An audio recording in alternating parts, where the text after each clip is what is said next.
Kerusakan parah akibat ledakan petasan di Malang, 2 rumah hancur, 1 orang meninggal dunia. Ledakan ini disebabkan dari bahan pembuatan petasan di Dusun Pulau Sari, Desa Sukosari, Kecamatan Kasebon, Malang, Jawa Timur pada Sabtu 11 Maret malam. Seorang warga bernama Ahmad Hasan Rifai meninggal dunia. Selain itu, 2 warga lain mengalami luka-luka, yakni M. Rizky Abdullah dan Syarifuddin. Dalam beberapa video yang beredar, rumah korban hancur tak tersisa. Atap rumah ambruk menyatu dengan tanah dan masih tersisa abu sisa dari bahan petasan. Dan juga tembok rumah yang sudah runtuh bertebaran kemana-mana. Ada salah satu rumah di sebelahnya juga terkena dampak ledakan tersebut. Temboknya bolong akibat ledakan dari rumah korban. Terlihat warga membantu membersihkan tembok yang sudah bertebaran di jalan.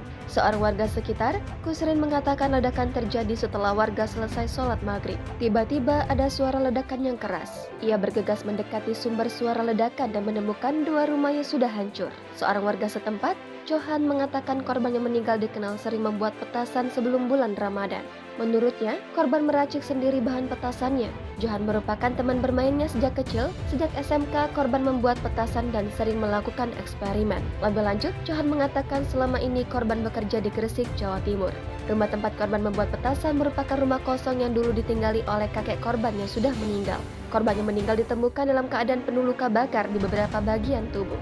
Sementara korban Rizky mengalami luka di bagian kepala karena tertimpa reruntuhan bangunan. Sedangkan Syarifuddin mengalami luka pada bagian perut.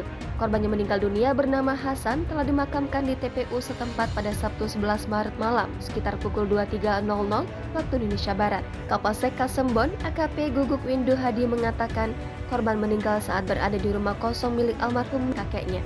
Menurutnya, ada 5 bangunan yang rusak akibat ledakan ini, mulai dari rusak ringan hingga berat.